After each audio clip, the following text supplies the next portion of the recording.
plantea lo que sí es el poder, ¿no? Y hablamos de ese carácter múltiple de relaciones de fuerza que son inmanentes, las luchas, y empezamos a trabajar, no vuelvo sobre esto si no hay preguntas, planteamos una cuestión que sí me gustaría retomar, que es que lo que propone Foucault es dar cuenta de lo que él llama el principio de inteligibilidad del poder. Esto es, lo que le interesa a él no es decir qué es el poder, como una definición o como una sustancia. La pregunta no es sobre qué es el poder, sino el cómo del poder, dice él. Cómo opera, cómo funciona las relaciones de poder histórico concretas.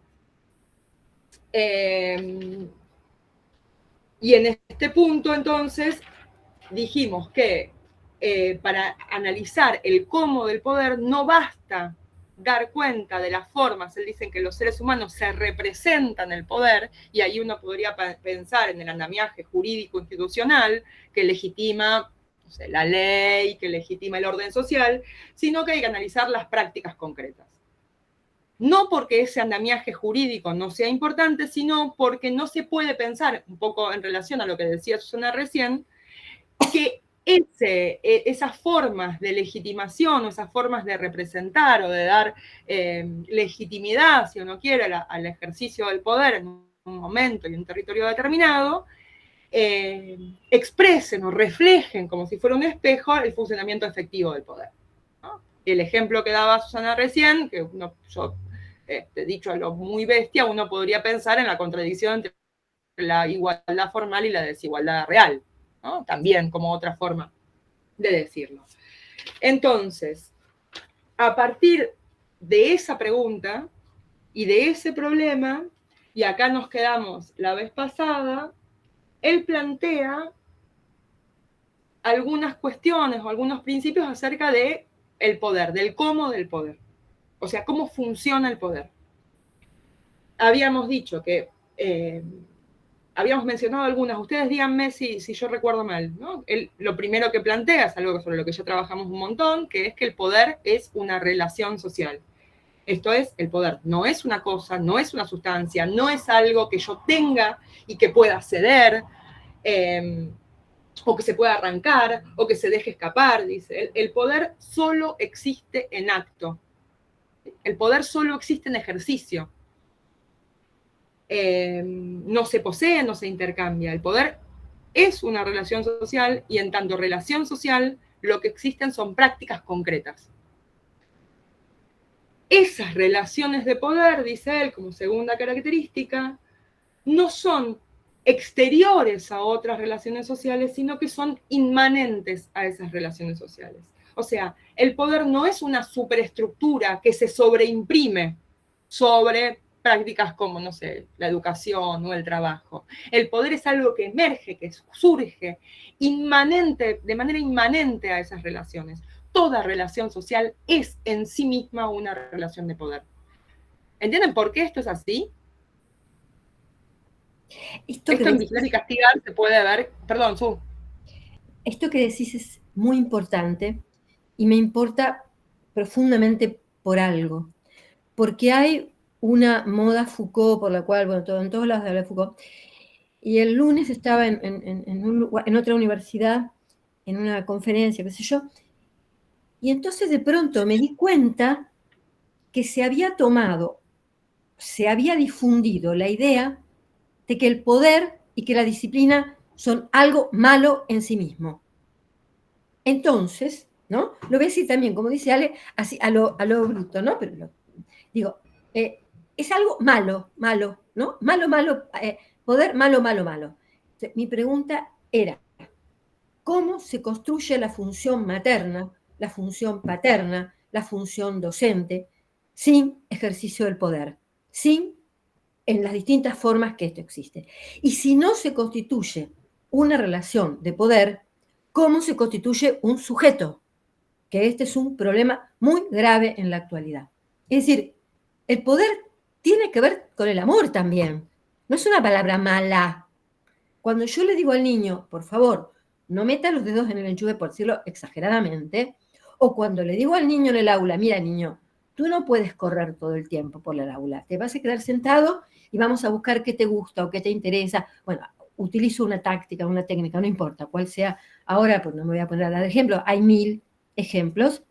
No estoy lastimando su tierna alma, estoy incorporándolo a la cultura como sujeto sujetado a ella. Esto, por favor, porque yo lo escuché el lunes de personas que yo no podía creer que dijeran eso. El poder y la disciplina son malos. Y esto nos lo enseñó Foucault. No lo enseñó Foucault.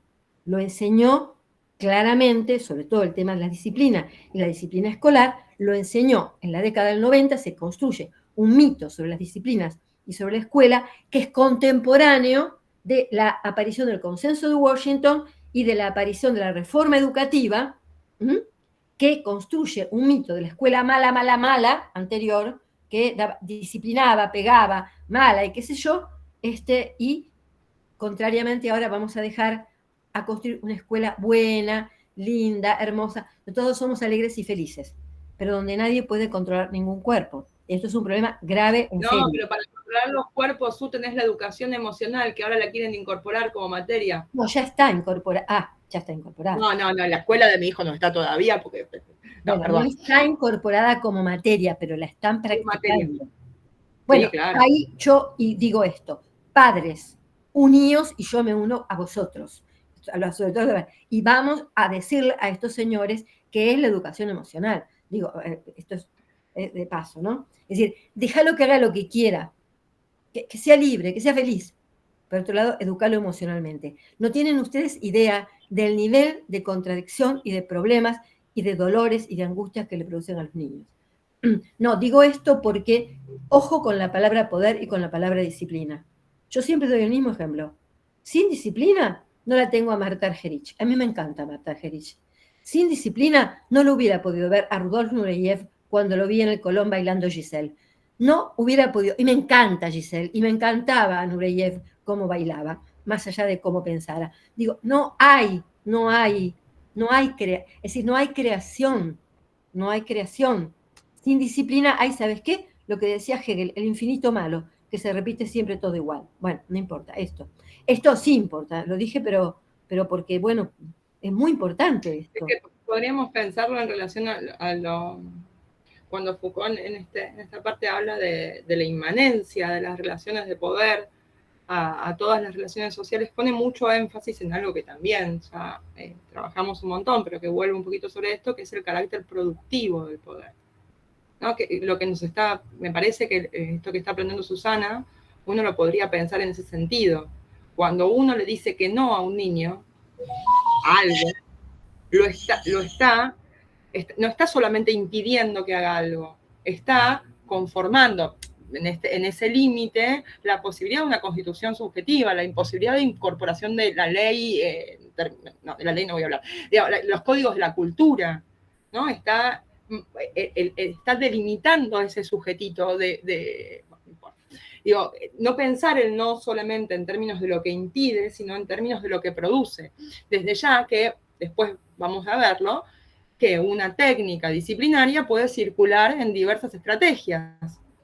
Entonces, yo agregaría, me parece, a lo que dijo Susana, que me parece que cuando uno lee muchas cosas de Vigilar y Castigar, uno podría decir, bueno, habilita esa lectura de la disciplina como algo malo, porque está centrándose justamente en cómo las disciplinas, no le de Vigilar y Castigar, cómo las disciplinas operan en la construcción de la utilidad y la docilidad de los cuerpos.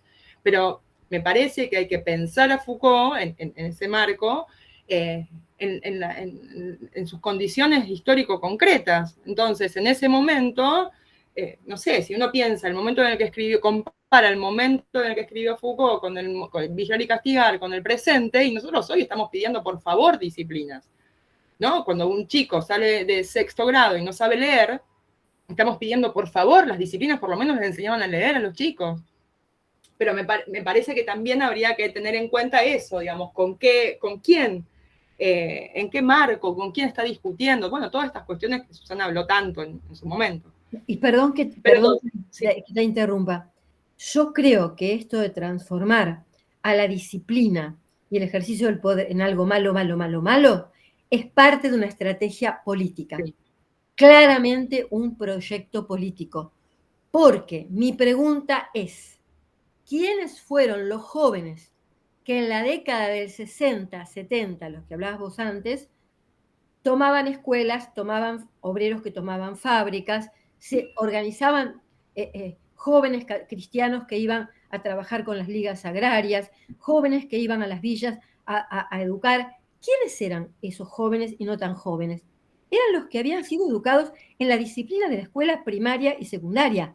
Lo que pasa, lo que ocurre, es que incluso lo dicen los manuales militares, y esto Anita Gemio, una querida amiga de Alejandra y mía también, lo trabajó muy bien en su tesis, los mismos documentos militares argentinos de esa época dicen claramente que esta formación primaria y secundaria, donde se genera, se estudia, se forma a los chicos y a las chicas con disciplina, pero también con la idea de una moral universal. ¿Mm? Eso es una cuestión. O sea, mi pregunta es, ¿quiénes fueron los rebeldes de los 60? Los que estudiaron con disciplina. Ojo con esto. Entonces la estrategia viene a decir que toda disciplina es mala, mala, mala, mala, y que todo ejercicio de poder, y transforma el ejercicio de poder en un poder puramente individual. No, perdone que meta esto, pero a mí me parece que hay que leerlo en clave de estrategia política. Si no, no se entiende nada. Perdón. Uh-huh. No, a mí me parece que sí, eh, lo relaciono con algo que voy a plantear Foucault un poquito más adelante, que es cuando habla de la articulación entre la técnica y la estrategia, la regla del doble condicionamiento. Retengan esto que me parece muy, muy pertinente para pensar en eso, pero me gustaría, como antes de eso, de retomar esto que planteó Susana, terminar con esta caracterización de las relaciones de poder. No es porque no. Sigo bien.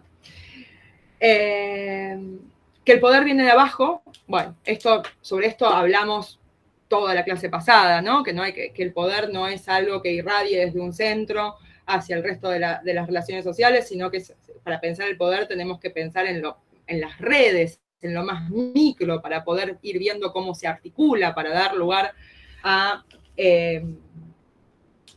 estrategias, a dispositivos, a ciertas estabilizaciones. Sobre esto no vuelvo, a no ser que haya dudas, porque me parece que lo trabajamos un montón. Y sí, la cuarta cuestión que plantea, que en esto sí quisiera detenerme un poco más y un poco retomar una pregunta que hizo Silvio la semana pasada en relación a las resistencias y en relación a cómo pensar hoy las relaciones de poder, si esta forma de concebir el poder nos sirve como herramienta para pensar el presente, que es el planteo de Foucault acerca de que las relaciones de poder son, dice él, intencionales pero no subjetivas. A ver. Vamos a desarmar un poco esto. Él dice, bueno, las relaciones de poder tenemos que pensarlas como intencionales. Es decir, tienen objetivos que muchas veces son formulados explícitamente. ¿Sí? ¿No? La implementación de ciertas técnicas tiene una intencionalidad, tiene un objetivo. Dice, pero, sin embargo, Leo, esto no implica que el funcionamiento efectivo de las relaciones de poder responda a la decisión de ningún sujeto individual. Ahora, voy a decir primero lo que dice Foucault para ver cómo lo podemos armar y para poder pensar un poquito sobre esto. En ese sentido, él dice, no son subjetivas. Él dice, no hay poder que no se ejerza sin ciertas miras, sin ciertos objetivos. El poder siempre, las estrategias, las técnicas de poder siempre se plantean un objetivo. Pero en las prácticas concretas, esos objetivos nunca se logran tal y como fueron formulados. por eso le dicen son intencionales, tienen una intención. No se puede pensar poder sin intencionalidad, pero no son subjetivas, en el sentido que les decía, que esos objetivos nunca se logran cumplir tal y como fueron formulados. Y acá uno podría pensar, bueno, ¿por qué? Podríamos pensarlo en términos de resistencias, ¿no? Uno puede tener, ¿se acuerdan todo lo que hablábamos la vez pasada? El poder en tanto relación social, en tanto no es una cosa, no es una sustancia, sino es una relación, tiene un otro polo. Ese otro polo, con todo lo que yo me enoje no importa, Foucault en ese otro polo ubica lo que él llama las resistencias. Entonces, como ese poder no se ejerce sobre un blanco inerte, sino sobre cuerpos históricos concretos, van a surgir resistencias que van a hacer que no necesariamente esos objetivos se cumplan tal y como fueran formulados. Pero yo pensaba en estas cuestiones y me parece que hay otra cuestión importante, que es que aunque haya intencionalidad, esas técnicas y esas tácticas, aún pensando en esa intencionalidad, se van a articular, y pensando desde la perspectiva de las clases dominantes, se van articulando con otras tácticas, también de las clases dominantes, y van adquiriendo una configuración estratégica que no responde a la intencionalidad de ninguno de los sectores de lo que llamamos clases dominantes. Digo esto para pensar también en la complejidad que tiene, más allá, desde ya en relación a las resistencias, pero también en que no pensemos, ni siquiera hoy, cuando tenemos esos centros de poder tan claramente definidos, que existe una estrategia única y homogénea. Yo acá me acordaba, Su, a lo mejor vos cuando hablabas del debate de Martínez de Oz, me parece, si querés contarlo vos, el ejemplo me parece como muy claro para pensar esto, ¿no? Que hay intencionalidad, pero no... Estás silenciada, Su. Primero que no tengo el libro en francés, y eso es un problema. Para mí siempre es un problema, porque los franceses, con la influencia de Husserl y bueno, de Merleau-Ponty, ay, no sé qué pasa. Me aparece un señor que me dice que me va a asistir en no sé qué. Bueno, no, soy yo que toco mal. Cuando hablan de intencionalidad, también estos pensadores aparece mucho la idea de direccionalidad, ¿no? Es decir, la idea de conciencia de Merleau-Ponty y de otros es la conciencia es intencional, la conciencia es apertura quiere decir direccionalidad. Hay una direccionalidad, pero esa direccionalidad se va constituyendo.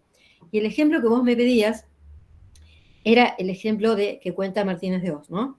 Que Hayek viene a Argentina en el 77 y va a Chile en el 77 y en el 81 y asesora a Pinochet y le dice, por supuesto, que aplique la doctrina del shock, que aplique el shock. El shock consiste en una cantidad de medidas económicas rápidas, creo que fueron en menos de 3 meses, que modifican radicalmente toda la cultura que tenían los chilenos. Y esto tiene un sentido que lo había experimentado antes la CIA con enfermos mentales en Estados Unidos, y es que en esa rapidez el aparato psíquico se obstruye, se obnubila,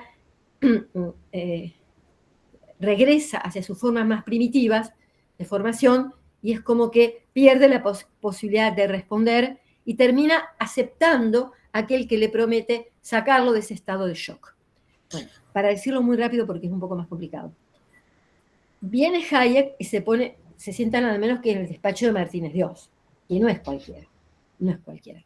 Y le dice que aplique la doctrina del shock. Y le recrimina que no es más duro con los sindicatos.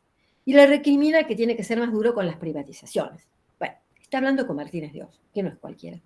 Y Martínez de Oz, con mucha finura, le dice que no, que de ninguna manera, que él habla mucho de la cátedra, pero que él no entiende un pepino de historia concreta, ¿no? Él lo dice más fino, lo dice fino, porque Martínez de Oz es un señor muy fino. Él le dice que no, que de ninguna manera, que él no conoce la Argentina, que él no conoció el peronismo, que él no conoce a los sindicatos y que si él se pone de pronto a aplicar la doctrina del shock como la aplicaron en Chile, acá, con los sindicatos, con los trabajadores, con las amas, en fin, con todo lo que la Argentina puede generar una guerra civil. Y dice más, y tenemos el peligro de que lo que ganamos en la lucha contra la subversión, bueno, porque para él subversivos eran todos los pobres, ¿no? Cuando en nuestra facultad Inés Izaguirre demostró que más del 80% de los desaparecidos eran nada más que miembros de comisiones directivas, ¿no? Digo, porque la palabra subversivo me repugna decirla, pero bueno. Pero él dice textualmente, si aplicamos la doctrina del shock que dice este hombre, Hayek, se lo dice en la cara además, ¿no? Lo que vamos a hacer es perder en la política económica y cultural lo que ganamos en el terreno de la lucha material y concreta contra la subversión. Acá hay que hacer otra cosa. Y yo voy a hacer otra cosa y hace otra cosa. Él aplica el gradualismo, no aplica el shock. Ahí se ve clarito que la estrategia, pero no es porque fueran enemigos encontrados, ¿no? O no tuvieran un mismo, en última instancia, un mismo objetivo. Pero la estrategia con la cual funcionó Argentina y Chile, y de eso se podría hablar mucho más, fue distinta.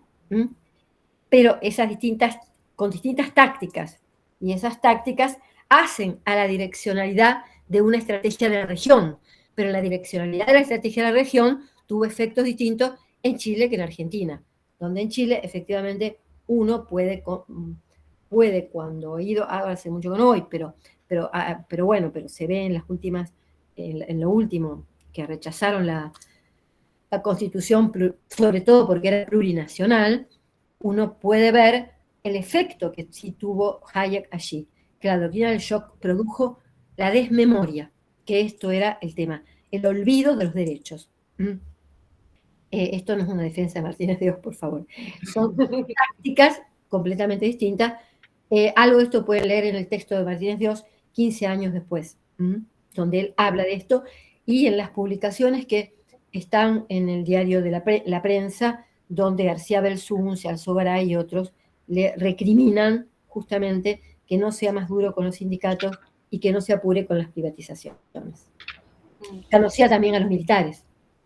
En fin, conocía una serie de cosas Martínez Dios que Hayek no conocía. Esto tiene que ver con lo que está diciendo Alejandra, ¿no? No es una táctica monolítica, no es una dirección uniforme. Ni es una táctica monolítica, y tenemos que pensarlo en la complejidad, y sobre todo yo pensaba en esto de, bueno, hoy, donde uno puede ver como gerenciamientos estratégicos tan fuertes, ¿cómo pensar esto? Y la verdad es que los objetivos están claros, los objetivos los cumplen cada vez más, pero también está lo otro de esos objetivos, que muchas veces no se cumple. Y también están las oleadas que vienen, que uno sabe, en un momento hay levantamientos, hay resistencias, hay luchas, que uno sabe. Es decir, ¿cómo apareció esto?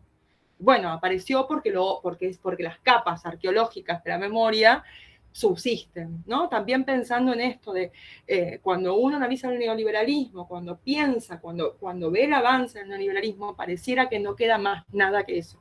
Entonces, pensar, desde ya que hay. Es importante dar cuenta de esos objetivos, de esa intencionalidad, desde ya que sí, y muy importante.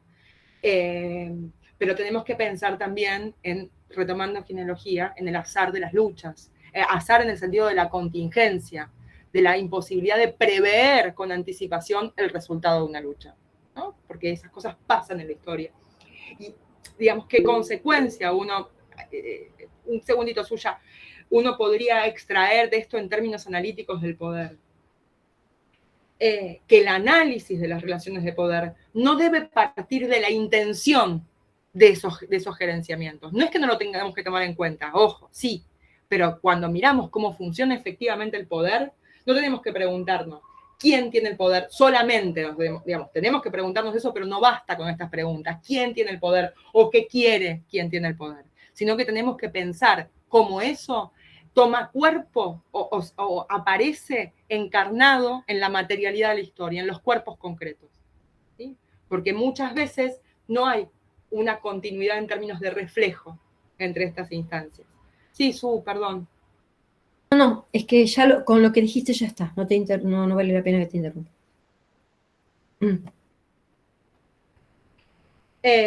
Bueno, luego habla del poder y de las resistencias, que sobre esto, si no hay dudas, no vuelvo porque le dedicamos buena parte del último encuentro.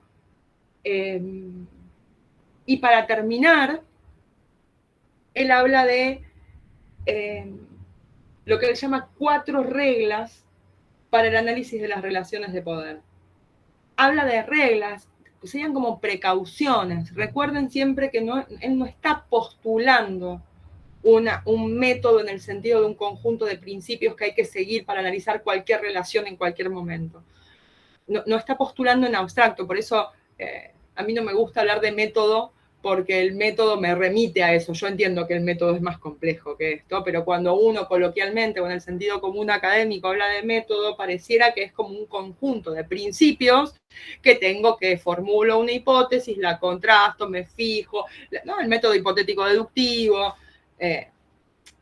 busco observables, ¿no? Es más complejo. Por eso él habla de reglas, y esas reglas, a ver, el cómo podemos conocer el funcionamiento efectivo del poder no es algo que se formule en abstracto, sino que es algo que uno puede pensar por fuera de cómo Foucault analiza el poder. A ver, el poder para Foucault en su análisis de prácticas históricas concretas tiene ciertas características. La forma de conocer se articula con esas características propias del poder. ¿Se entendió esto? Lo dije muy difícil.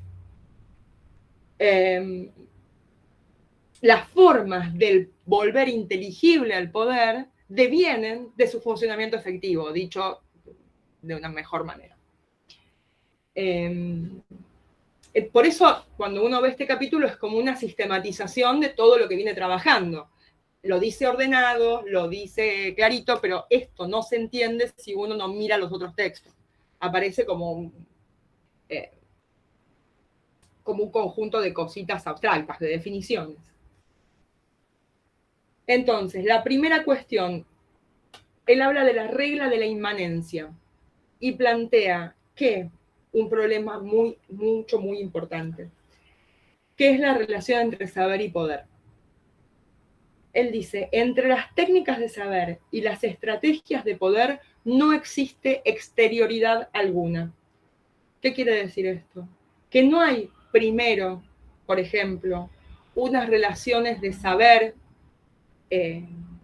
o de saberes sería más adecuado decir, que son desinteresadas, que son libres, que luego instituyen un objeto, hablan sobre un objeto que el poder luego viene a ubicar como blanco, a contaminar. No. La emergencia, dice Foucault, de nuevos objetos de saber tiene siempre, esto es algo que vimos en arqueología, cuando en arqueología habla de reglas, se refiere a esto, como decía Susana, condiciones históricas de posibilidad.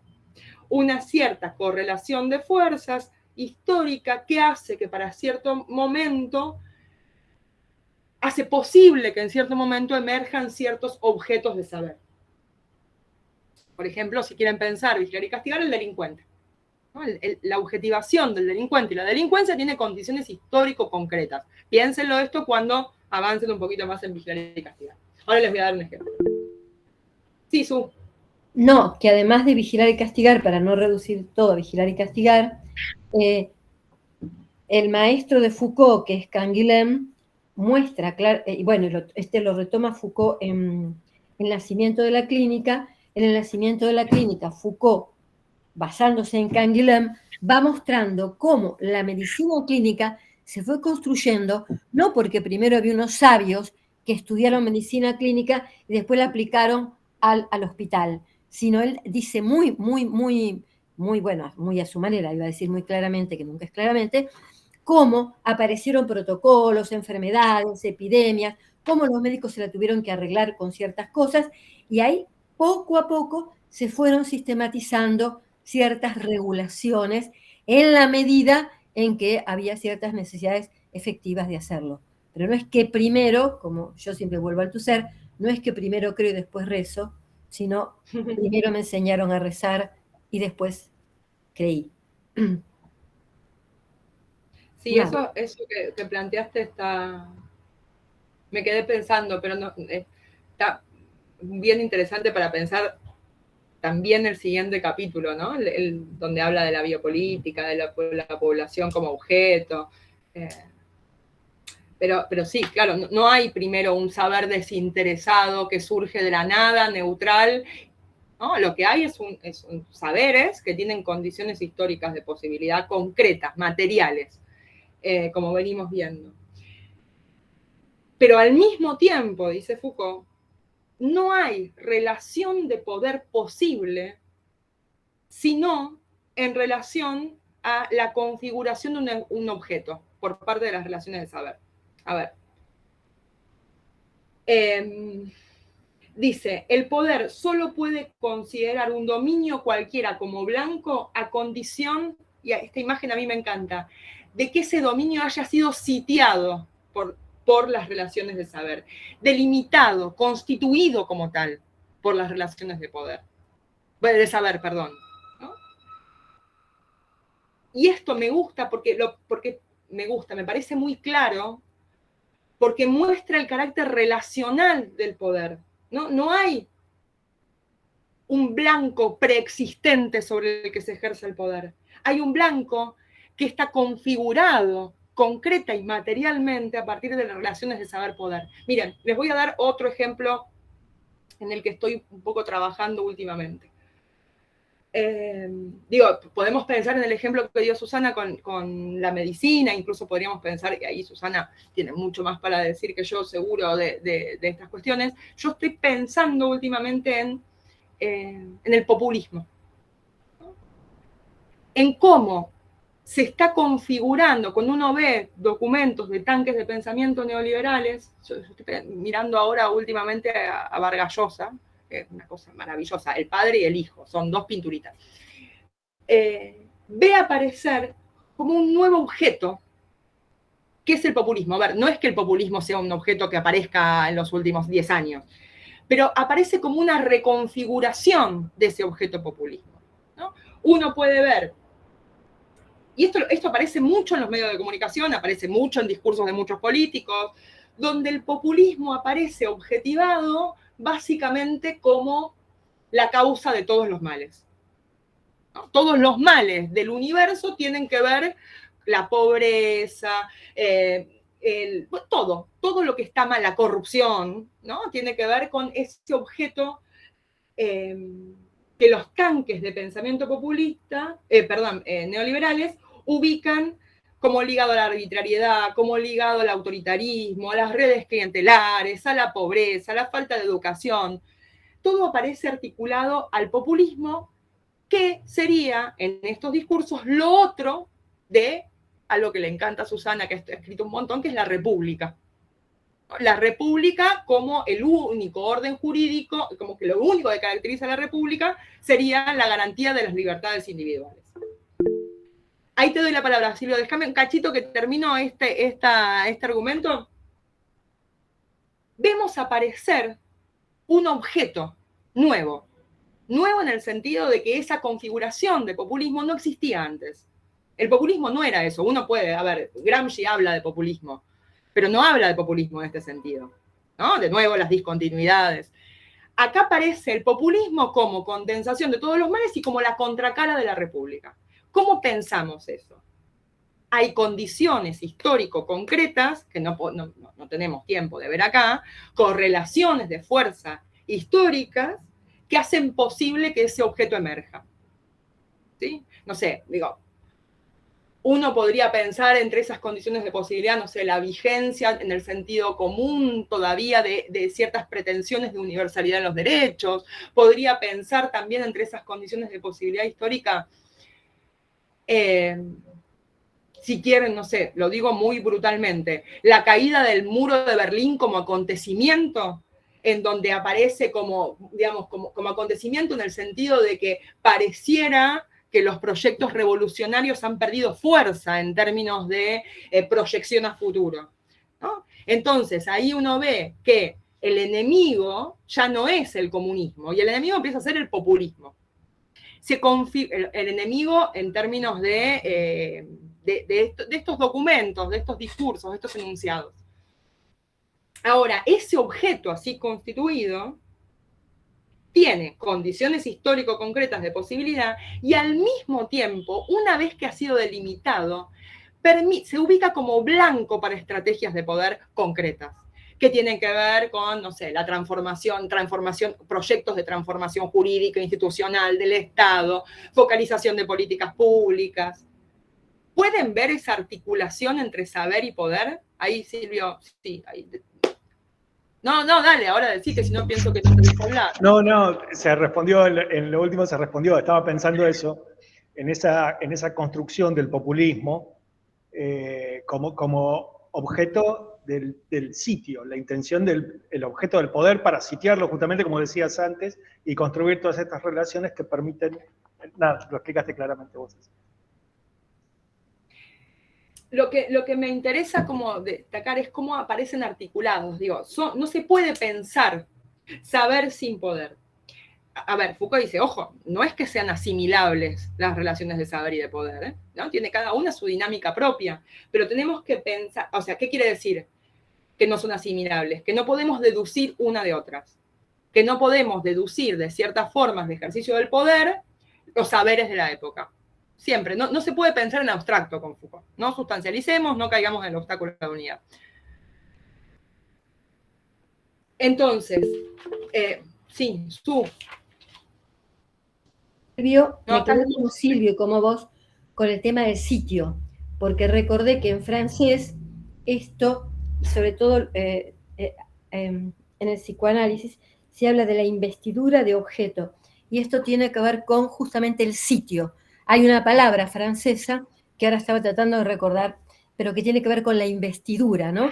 La investidura es el sitio y remite a que históricamente un ejército tomaba, por ejemplo, un castillo y entraba y lo sitiaba, ¿no? Como metáfora, ¿no? Esto me acordé y me parecía, estaba tratando en mi memoria porque es tan clarito cuando lo dice Freud esto, ¿sí? Y bueno, cuando yo lo estudiaba, es tan clarito esta idea del sitio, ¿no? Es decir, el síntoma como un sitio, como una investidura, como algo que va, hablando del, no estoy psicologizando la historia, sino usando la palabra en francés. Estaba tratando de hacer la traslación. Cómo desde distintos lugares, por distintas razones, ¿no? De pronto esta mano queda paralizada. Pero esta mano queda paralizada por un montón de condiciones concretas. Estaba pensando en la palabra sitio, investidura. Investidura viene de sitio. La palabra investidura de objeto en francés se liga a la palabra sitio. Y sitio se liga a eso que dije antes. Era esto, ¿no? Para darle la dimensión de complejidad que vos le querías dar. Era una pavada nomás que esto. Sí, me quedé pensando en lo del síntoma como sitio. No sé, a ver, me gusta. Después pasame textos o pasanos para ver estas cuestiones. A mí me parece como yo lo imaginaba más como cuando la policía sitia un determinado edificio, digamos, lo hace. Y me parece esto sí les quería decir, para la semana que viene, que vamos a ver el último, el derecho, poder de vida y derecho sobre la muerte, o al revés, perdónenme, soy muy mala para acordarme los títulos de las cosas. Derecho de muerte y poder sobre la vida. Piensen en esta relación entre saber y poder en relación a la población. ¿Sí? Lean pensando en esta articulación saber-poder en relación a en cuanto a la población como objeto. ¿Vamos bien hasta acá? ¿Preguntas? Estás de nuevo silenciada, Su. Maite levantó la mano. Ay, no la vi, Maite.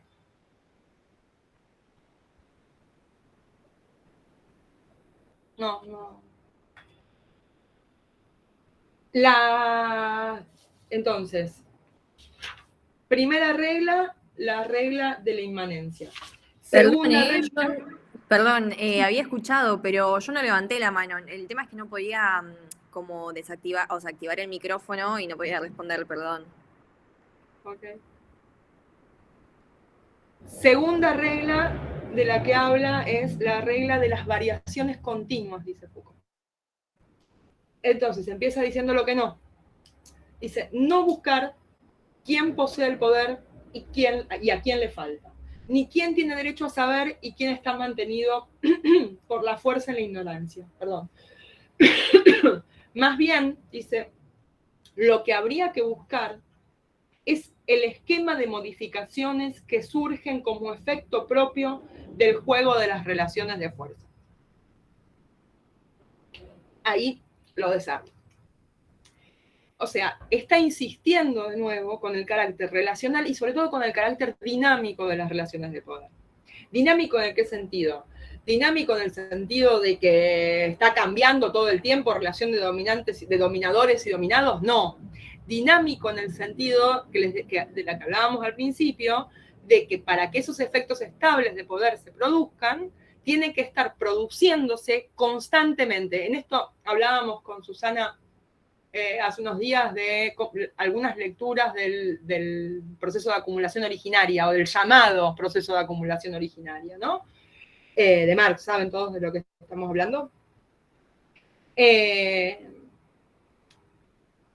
Que muchas veces se lee a esa acumulación originaria como un momento fundante, ¿no? Como un origen, si quieren volver sobre Nietzsche, la genealogía y la historia, como el momento en el que se instituye el capitalismo. Y una vez que se separaron los medios de producción de los trabajadores, el capitalismo empezó a funcionar. Y esa lectura es bastante problemática, no porque eso no haya existido como proceso histórico. Hay un proceso histórico en el que por primera vez en la historia sucedió esa separación. Pero para que el capitalismo exista, lo estoy diciendo de nuevo muy brutalmente, para pensar la regla de las variaciones continuas, esa escisión de los trabajadores respecto de los medios de producción es algo que tiene que estar produciéndose y reproduciéndose permanentemente. No es algo dado de una vez y para siempre. Esa decisión es algo que debe operarse a cada momento y en cada lugar y en cada relación social. ¿Entienden esto? Por eso, en eso me parece que a esto refiere con el carácter, o cuando yo hablo, él no habla del carácter dinámico, pero las variaciones continuas tienen que ver con esto, con que no hay cosas que tienen un origen, que fueron dadas en un momento determinado, relaciones que se configuraron en un momento histórico determinado y se mantuvieron así a lo largo de la historia, sino que esa reproducción del orden social tiene que ver con una reproducción de múltiples prácticas y esa reproducción es compleja a lo largo del tiempo con especificidades en cada territorio y en cada momento. ¿Sí? Ahí, en el ejemplo que diste, justamente el capítulo se llama La llamada acumulación originaria, ¿no? En castellano. Y cuando lo lees en alemán, justamente la raíz de originario es Ursprung. Ursprung lige, con lo cual lo que a veces no se percibe es que Marx se está burlando del concepto de acumulación originaria. No está diciendo que es una acumulación, se está burlando. No, justamente. Y la palabra es Ursprung, nada menos. Pero Ursprung lige porque, bueno, porque está como adjetivo. No, hay otra cuestión que plantea, me parece... Me acordé de esto porque me pareció una linda manera el trabajo con los documentos, ¿no? Prestar atención a esa palabra que quizás, si uno piensa en términos de continuidad, pasa desapercibida. Claro. Otra cuestión que plantea me acordé recién, en esta regla de las variaciones continuas, es que tenemos que tener presente que cuando analizamos un documento, ese documento es como una foto de un momento. De ahí la importancia que él le da a la materialidad del discurso. Un documento aparece como condensación, como expresión de una correlación de fuerzas compleja desde ya, pero sería como una foto, que no podemos presuponer que eso, que lo que dice ese documento ni se refleja en la práctica, así como un espejo, ni se mantiene a lo largo del tiempo. ¿Entiende? Cuando uno piensa, esto lo pensaba en relación al neoliberalismo sobre todo, y cómo muchas veces se analiza el neoliberalismo como un cuerpo doctrinario homogéneo, que tiene un momento de fundación en los 70 y que parecía que es siempre lo mismo. Siempre lo mismo hasta el día de hoy, ¿no? Y además es una doctrina económica. Digo, lo menciono y los invito a cursar el seminario de nuevo.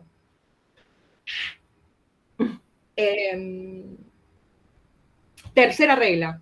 La regla, dice él, del doble condicionamiento.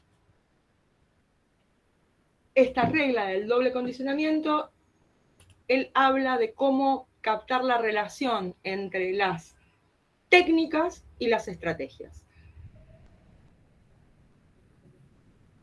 Y dice que la relación entre una técnica concreta y una estrategia es de doble condicionamiento. De la técnica o la táctica por la estrategia y de la estrategia por la táctica. ¿Qué quiere decir esto? Él dice, las técnicas de poder concretas no podrían funcionar, es decir, no podrían producir efectos sin inscribirse en el marco de una estrategia. Una técnica en sí misma no produce efectos. No sé, una distribución de los cuerpos en el espacio en sí misma no produce efectos, no sé, individualizantes sobre los cuerpos. Claro. Produce efectos en tanto se articula con otras tácticas en una estrategia. A eso se encadena con otras tácticas que tienen también su especificidad, su razón de ser, que surgen a partir de necesidades específicas y que entre ellas podemos establecer esa coherencia táctica de la que hablábamos la vez pasada. Y a eso llama estrategia. Y las estrategias, dice él al mismo tiempo, encuentran su punto de anclaje, solamente existen en tanto encadenamiento de tácticas, de técnicas concretas. Por eso habla de doble condicionamiento. Y él dice, a ver, esos efectos de poder de las estrategias solo existen en tanto hay una serie de técnicas que se están desplegando a cada momento, a cada lugar. ¿Sí? Pero, dice Foucault, y esto es... Sí, Mariana. ¿Puedes repetir lo último que dijiste que un poquito se me fue? Fuiste muy rápido, por favor. Sí, perdón. Gracias. Está hablando de la relación entre las técnicas y las estrategias. Y dice, una técnica, y habla de doble condicionamiento, una técnica no puede producir efectos materiales sobre los cuerpos si no se encadena con otras en una estrategia. ¿Sí? O sea, una distribución de los cuerpos en el espacio no produce efectos individualizantes en sí misma. Esos efectos los produce en la medida en que se articula con otras técnicas en términos tácticos. Y al mismo tiempo, la estrategia no existe en sí misma como una direccionalidad que se sobreimprime desde afuera a las técnicas.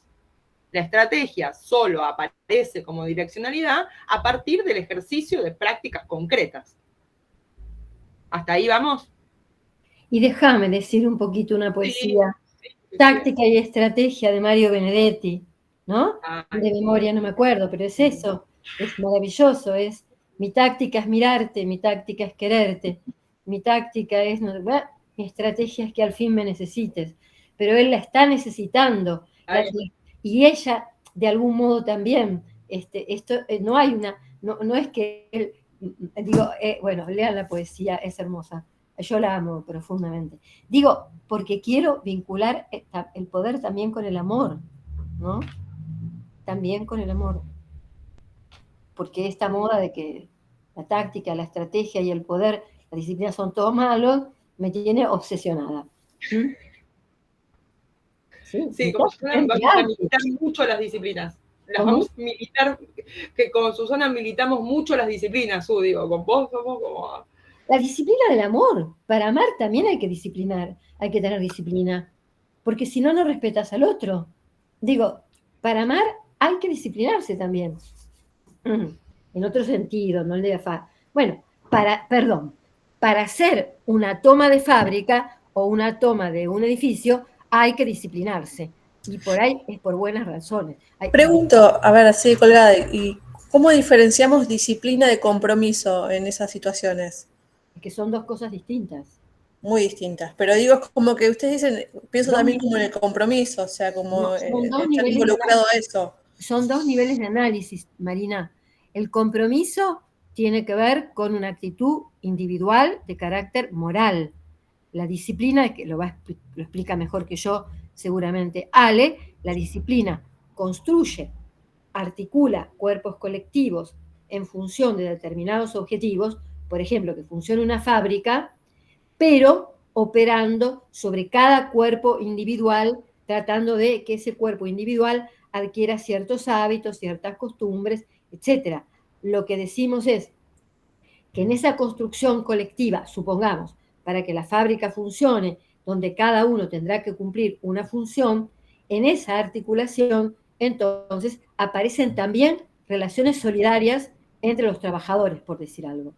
No sé si Ale querés responderle mejor a Sí, yo no entendí muy bien a qué te referís con compromiso. ¿Y por Perdón. qué?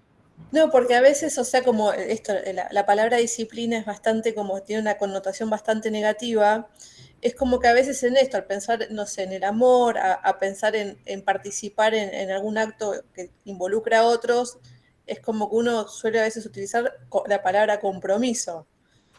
No decimos, no, hay una cuestión de disciplinamiento, sino que pensamos más en estar comprometidos a algo.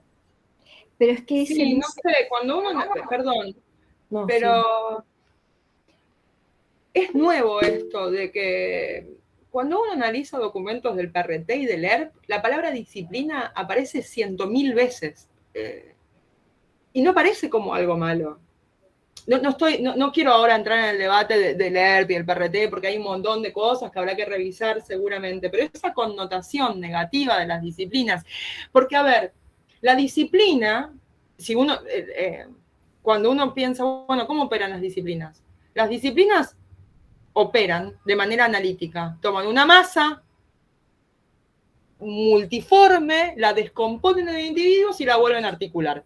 Y en esa vuelta, lo estoy diciendo brutalmente, esa vuelta de articulación supone que ese cuerpo colectivo tiene más fuerza y más docilidad también, por lo menos como lo explica Foucault en términos de objetivos estratégicos, que esa masa confusa inicial. No pensemos en el surgimiento del capitalismo para pensar esto, el capitalismo industrial. Ahora, la disciplina opera aumentando la fuerza de los cuerpos. Y acá, de nuevo, insisto con la importancia del cuerpo. Ignacio, ahí te vi, ahí te doy la palabra. Sí, espera, yo le quiero decir otra cosa también a Marina. Bueno, la importancia de los cuerpos.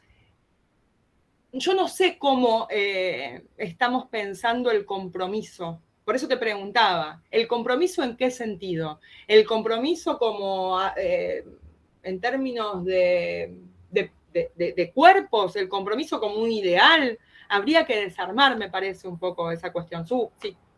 No, lo que digo es que cuando uno lee documentos, y no solo documentos actuales, hay una reducción psicologista a todo lo que sean procesos sociales.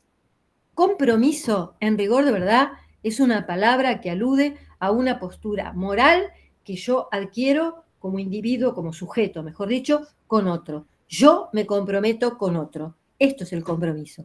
Ahora, hay una tendencia que no es solamente de los sectores liberales, que atraviesa a toda la sociedad, que en la cultura actual, que es a reducir los procesos sociales a cuestiones psíquicas o morales de carácter individual.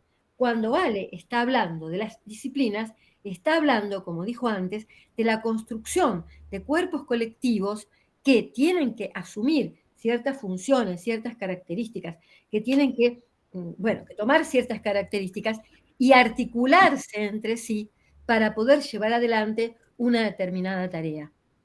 Ahora, en esa articulación habrá quien tenga más compromiso y quien tenga menos compromiso, pero esto ya es una actitud interna, individual, subjetiva. Ahora, lo que también pasa con respecto a la pregunta de Marina, que me importa muchísimo, es que se ha transformado a la disciplina en algo malo y entonces cualquier cosa que es mala de la que se quiera hablar, se dice, lo disciplinaron, a fulanito lo disciplinaron. Y no es lo que está diciendo Foucault, o por lo menos lo que estamos estudiando acá, es otra cosa. Entonces, cuando la gente, las personas, los individuos, los sujetos, adquieren compromiso con un grupo, es un compromiso moral, subjetivo, automáticamente, no sé por qué se lo vincula con la disciplina. Son dos niveles de análisis distintos, Marina. Pero No, es que es genial, me parece re interesante lo que están planteando, porque es verdad, o sea, he leído cartas a veces la década de 60, 70 de militantes, y se habla de disciplinamiento, pero como una claro, cuestión de estar quizás en acción con otros y demás.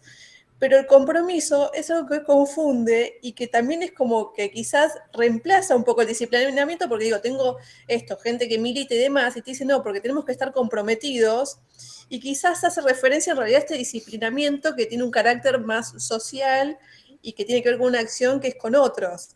Pero hablan de Con la compromiso. falta del disciplinamiento, Marina. Claro. Con la falta, perdón, ¿no? Pero cuando se habla de compromiso y nos tenemos que comprometer, digo, más allá de que se utilice la palabra disciplina o no, me voy a calmar y lo voy a decir más tranquila, perdón. Cuando, más allá de que se hable de disciplina o no se hable de disciplina, cuando el involucramiento en lo colectivo tiene que ver con un compromiso, faltan cuerpos en la calle, faltan luchas, falta, chicos. Tiene que haber disciplina. Vos no podés. Es interesante porque digo, se juegan con esas dos palabras y digo, es una realidad de hoy, o sea, está mal visto decir estamos disciplinados, está muy mal visto, es como, claro, es disciplinado es alguien que fue castigado. Claro, eso es importante que salga, esto que está diciendo Marina. Vos no podés tomar un colegio para que traigan viandas si de la manera más rigurosa posible disciplinás a todo el mundo y decís, acá nadie va a tomar alcohol, acá vamos a cuidar esto y esto, acá vamos a evitar, vamos a poner un grupo de chicos para que cuiden, qué sé yo, los pizarrones, para que cuiden, no sé, no se puede. Estoy hablando de una acción concreta que es disciplinaria. Ahora, alguno se tirará chanto y se quedará dormido cuando le tocaba estar cuidando. Bueno, eso ya tiene que ver con el compromiso subjetivo, que es una actitud moral de cada uno. Pero no hay acción colectiva posible sin disciplina. No existe la posibilidad. Por eso insisto que la palabra disciplina, pero a la vez insisto, Marina, que no es un error tuyo o de los chicos o de la gente el confundir estas dos palabras. Acá hubo una estrategia política. Yo me quedé sorprendida en la década del 90 cuando empecé a escuchar hablar mal de la escuela pública y las cosas que decían de la vieja escuela pública y de las viejas maestras. Y acá hay otra cerca mío que también fue maestra cuando era yo maestra, aunque en otro lugar. Sí, pero ¿qué tiene que ver esto que están diciendo de la escuela pública que sacó a cientos de miles de personas del analfabetismo? Es decir, a mí me decía un día Manuel Sadowski, en la década del 90, Manuel Sadowski fue un insigne matemático argentino, creador de la primera computadora científica en castellano, que la usaron en FATE, que era una empresa nacional en esa época. Bueno, Manuel Sadowski me decía, todo lo que yo tengo, las bases, un matemático de lo máximo del mundo, lo aprendí en la primaria y la secundaria en el Mariano Acosta. Bueno, por supuesto que era un hombre enormemente humilde, yo no le puedo creer eso, pero me decía más cosas sobre las que no quiero gastar el tiempo, aunque no es perder el tiempo, me parece importantísimo. Una serie de cosas más sobre la escuela primaria y secundaria, ¿no? Y en los 90 aparece el mito de la escuela disciplinadora mala donde te pegaran. A mí nunca me pegaron, no sé, qué sé yo. No sé, no tengo idea. Y yo fui maestra de lugares muy duros, muy difíciles, muy pobres. Y no sé, esto no existía. Ahora, ¿con qué tiene que ver este mito? Con la reforma educativa de la década del 90. Y la reforma educativa de la década del 90 tiene que ver con la primera generación de las reformas del Consenso de Washington que se implementan en la Argentina, que tienen que ver con la reforma del Estado. Entonces tiene que aparecer toda una estrategia discursiva que no viene de cualquier lugar, que te pone que el Estado es malo, el Estado es corrupto, el Estado es lo que decía antes Ale, ¿cómo es la palabra que está de moda ahora? Populista, ¿no? Es populista desde sus orígenes. Populista desde sus orígenes populistas, no siempre el Estado. Esto que dice Marina a mí me parece muy importante, porque después a mí me parece que hay dificultad en los parciales, entre otras cosas, porque tenemos un sentido común en el que hemos sido criados. Y entonces es lógico que estudien disciplina y la estudien y la vean como algo malo, o cualquiera de las cosas que comentábamos antes, ¿sí? Bueno, porque vivimos otro tiempo. Eso, perdón. Ignacio. Hola, ¿qué tal? ¿Se escucha? ¿Bien? Perfecto. Sí, yo en este sentido de rescatar lo que es la noción de disciplina desde una noción más positiva, me hace acordar a un texto de Michel de Certeau, La invención de lo cotidiano, que Ujú. para o sea, en vez de hablar de disciplina, habla de artes de hacer. Sí, Está sí. discutiendo también mucho lo que es de cómo se interpreta, los modos de interpretar la noción o el concepto de cultura popular. Claro. Y quizá puede ser bastante útil esa noción de artes de hacer o maneras de hacer, en vez de entenderlas quizás como disciplina, que ya está cargada con esa noción negativa. Sí, porque las artes del hacer en los sectores populares también te organizan. Hay un Claro, texto que recomiendo, porque además de una amiga mía, se lo puedo pasar en PDF, Honestos Chorros y Piqueteros, que está hecho en trabajo de campo, en zonas de gran resistencia, y ahí te muestra las artes del hacer que toman los sectores piqueteros, justamente, para poder sobrevivir, que es lo que, por otro lado, te toma cierta prensa y cierto sentido común clase mediero para criticar. Si no estructuran artes del hacer en términos de Chartier o de Certeau, o si no se estructura cierto disciplinamiento, no pueden sobrevivir de ninguna manera en semejante nivel de precariedad de la vida. Para sobreponerse a la precariedad de la vida también es muy necesaria la disciplina. Si no bueno, esto a mí me parece que este tema es fundamental. Este tema es fundamental porque hay hoy, sobre todo en la clase media y en los medios de comunicación, un ataque a los grupos piqueteros, grupos que piden planes sociales. ¿Por qué? Porque tienen un ordenamiento en sus artes del hacer, para decirlo como lo dice Ignacio, como que esto es robo, claro, ¿cómo pagan el colectivo para venir? Y tienen que juntar dinero. Entonces, todos los meses tienen que colocar un dinero para poder pagar los viajes, etcétera, etcétera. Bueno, esto, el clase media que gasta el dinero yendo a tomarse no sé qué cosa, el sushi, no sé dónde, lo ve como malo, ¿no? ¡Ay, qué terrible! ¡Qué terrible! Como si en la cooperadora no juntáramos dinero para los pibes, o como si, bueno, qué sé yo, en tantos lugares, pero los pobres no lo pueden hacer. Esto es muy, muy, muy, muy importante.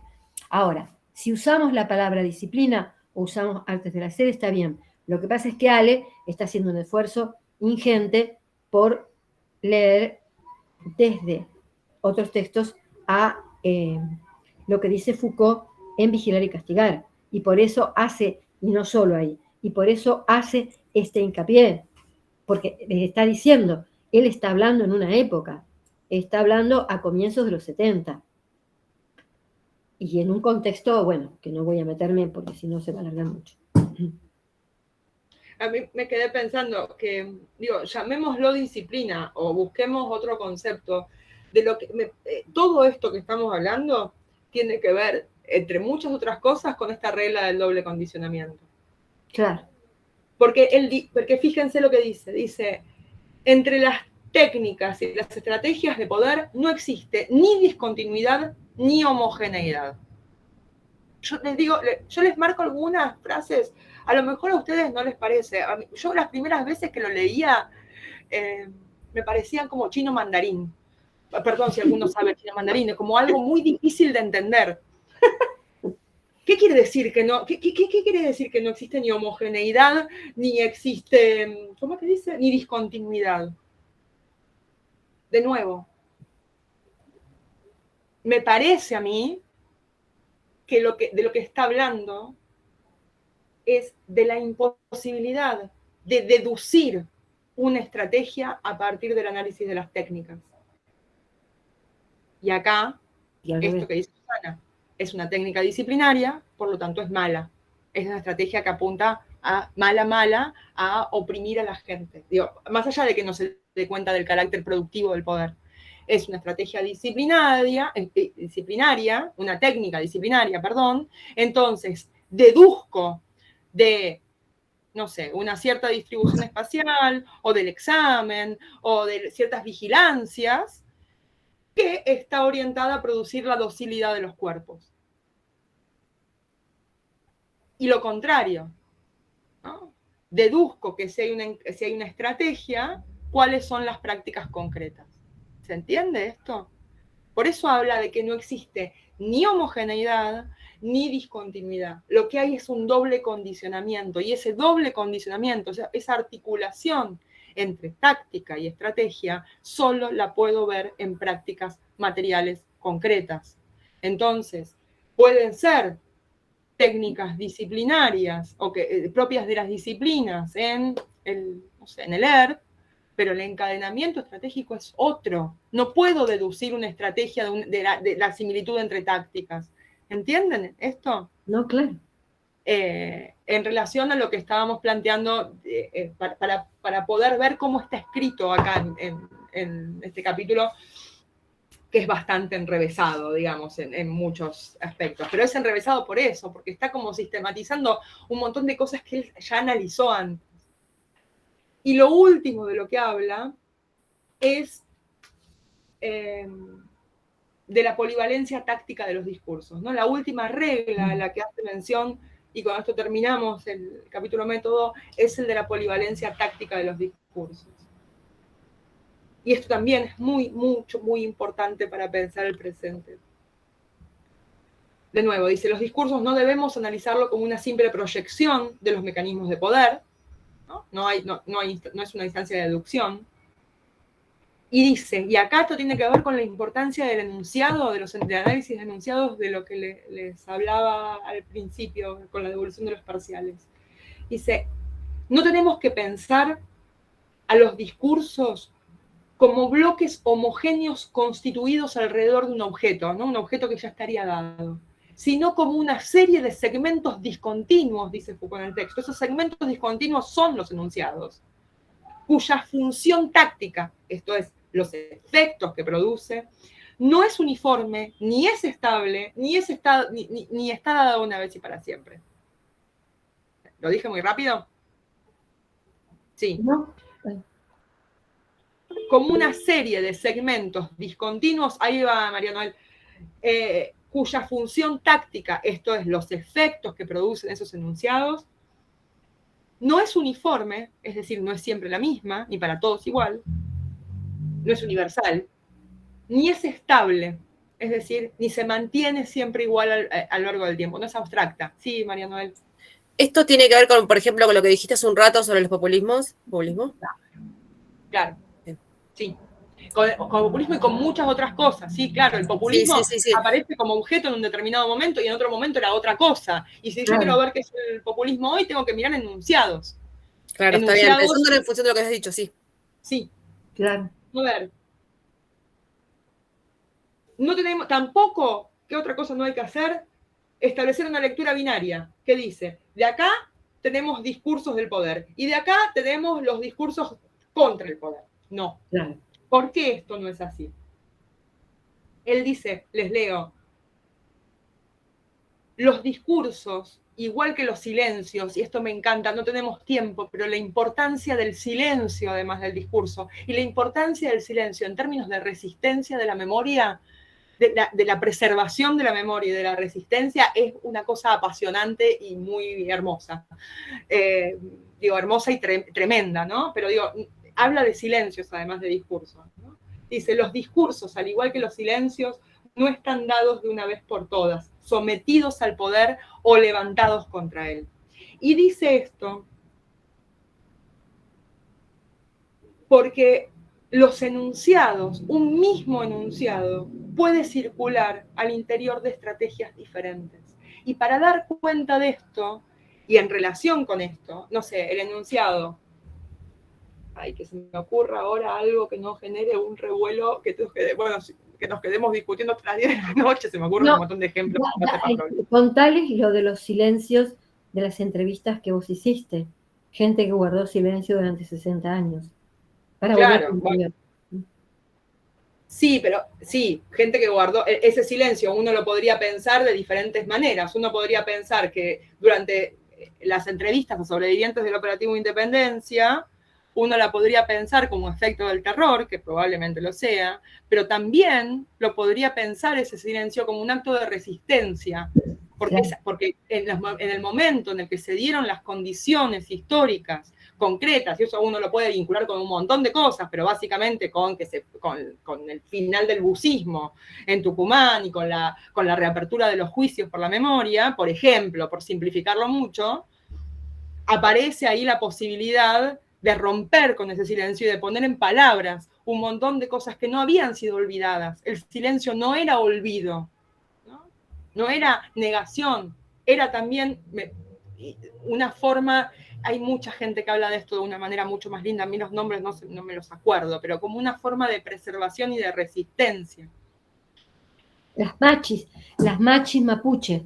Las machis mapuche no, algunas, no quieren hablar con los Winca y no permiten que se escriba lo que ellas saben, y ahí ese silencio es una forma muy fuerte de resistencia contra el Winca.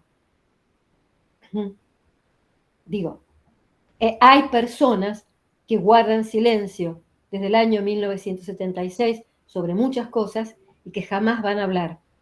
Y jamás van a hablar no solo por el terror de aquellos tiempos, sino para que no se sepan cosas, como una cosa de resistencia, para que el enemigo no sepa. El silencio también es resistencia.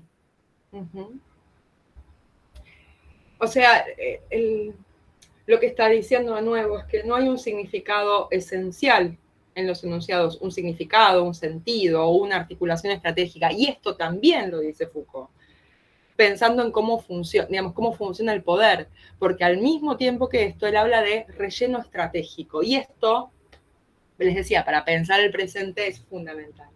Relleno estratégico, se los voy a decir muy rápidamente, esto está bien desarrollado en el capítulo y no van a tener dificultades para leerlo, consiste básicamente en recuperar ciertos enunciados o prácticas discursivas, pero podríamos pensarlo también como prácticas, no solo prácticas discursivas, sino también extra discursivas, aunque quizás acá no haga tanto énfasis en eso, que surgieron en el marco de una estrategia de resistencia, de lucha, y resignificarlo, reintegrarlo en el marco de la estrategia opuesta. ¿Sí? Y esto es algo que permanentemente están haciendo desde el neoliberalismo con todas las luchas sociales. Esto es algo que aparece en Vigilar y Castigar, porque en Vigilar y Castigar, digamos, en todo caso, o toda la legislación que hay sobre la cárcel o la prisión tiene que ver con reinsertar, y en rigor de verdad, el relleno estratégico hace que generalmente no produzca esto. La cárcel, como el manicomio, producen crónicos, el manicomio produce crónicos, el manicomio produce más enfermedad mental y la cárcel produce más delincuentes. O sea, ese es el relleno.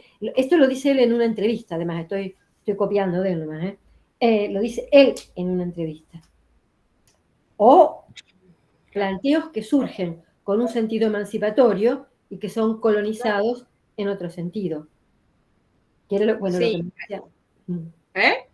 No, una chica feminista me hablaba de esto el otro día. Sí, no sé, a mí se me ocurrían, hay muchos ejemplos, no sé, pero muchas reivindicaciones que tienen que ver, por ejemplo, con... A mí el primer ejemplo que se me aparecía son cómo aparece el problema, no sé, del narcotráfico, matando pibes en las villas, y cómo eso rápidamente es captado, es reconfigurado, es dislocado, y se lo hace jugar en estrategia que tiene que ver básicamente con aniquilar poblaciones enteras. ¿No? Sí. Dicho de nuevo muy serenamente. Sí, Silvio.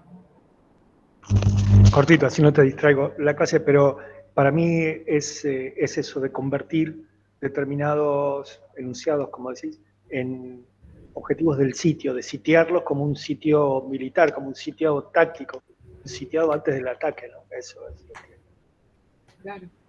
Eso, es que le cae... a mí la palabra que mejor me parece es como dislocan, ¿no? Porque eso no, a ver, ese sitiar blancos no es solamente algo que se haga de los sectores hegemónicos. Desde las luchas también se sitian objetos, se constituyen blancos de poder. Si no, no hay, no sé, no hay contrapoder posible, ¿no?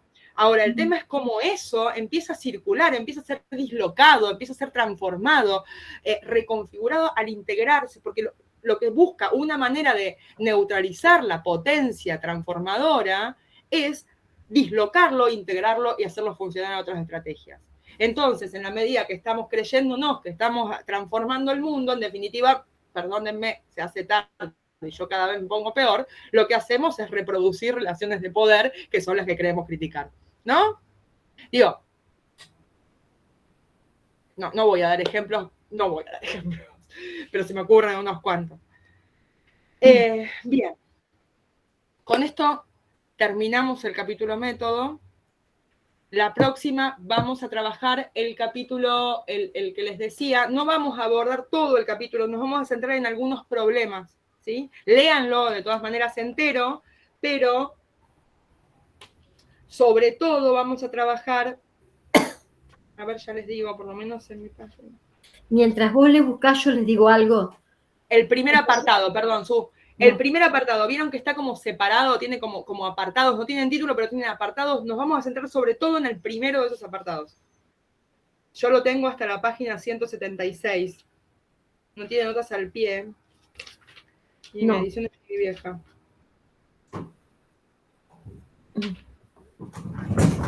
Pero termina donde empieza a hablar de la vida como objeto político.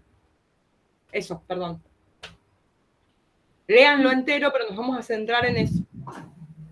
No, yo solo quería, porque yo me quedé con el planteo de Marina porque me parecía tremendamente importante, ¿no? Y el tema de la disciplina, yo estoy con eso. Vos decías los volantes del ERP, de Montoneros también, todas las organizaciones hablaban de disciplina, ¿no? No solo las organizaciones, sino la escuela, todo el mundo hablaba de la disciplina, era una cosa así. Y llegó un momento histórico, que no fue más o menos por los no sé cuándo, que yo empecé a escuchar un discurso donde se decía que la generación anterior, o que el tiempo anterior, o que la década del 60, del 70, había puesto mucho el acento en el sacrificio, en la vieja idea cristiana del sacrificio, y que lo que había que reivindicar es la posibilidad de el disfrute, del placer, etcétera, etcétera. Y yo vinculo todo el tiempo lo que nos traía Marina como lo que nos traía Ignacio con eso, porque no quiero hacer una crítica de palabras, quiero insistir que acá hay una estrategia política global que tiende a transformar las luchas emancipatorias en las que lo fundamental es el amor, el lazo libidinal, las quieren transformar en una cultura del sacrificio, del dolor, de la opresión, y contraponer a ello una disciplina de la alegría de, ¿no? Pi, todo bien, ¿no? La alegría del individuo que no tiene ninguna barrera cuando en realidad está totalmente encerrado en las barreras de las neurociencias, la inteligencia emocional, etcétera, etcétera, etcétera. Eso quería. Me quedé con Marina y con Ignacio pegada con eso y con el tema de... y que recuerden que cuando Foucault está hablando de disciplina, está hablando en otro momento y peleándose con alguien concretamente o con algunos grupos. Está dando una pelea política que es distinta a la pelea política y teórica actual. Nada más, guardo silencio para siempre. Sofía.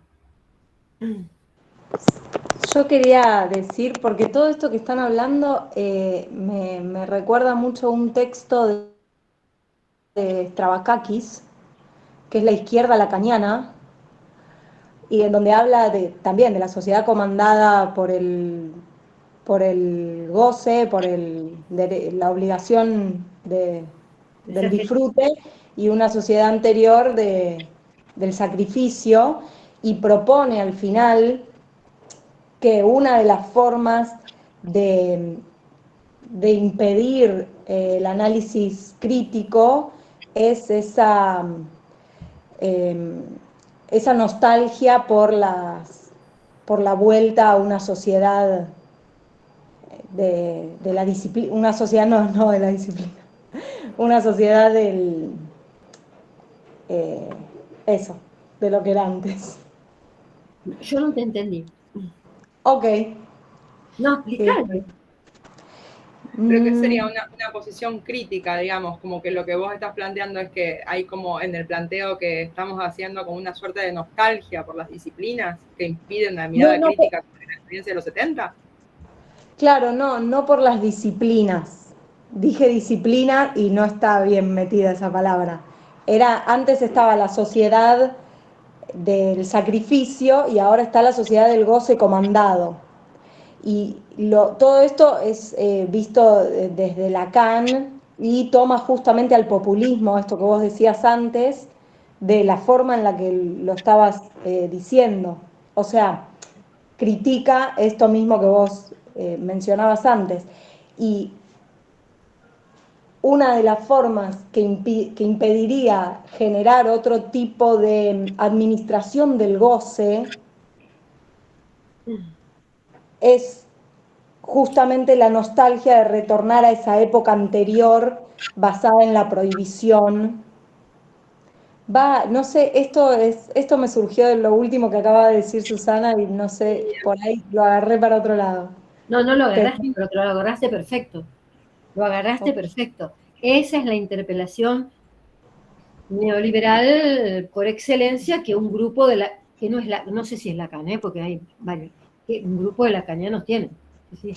Y yo voy a veces a una reunión a ver películas nada más en la escuela lacaniana y sí, bueno, son nostalgiosos de aquel pasado.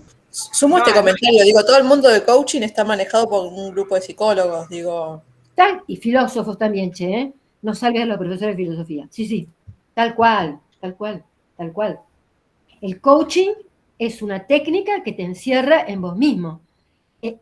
Y con todo respeto, porque yo también he hecho yoga, el mal uso, bueno, el cierto uso del yoga te lleva a eso, las nuevas formas de espiritualidad, ¿no? El pentecostalismo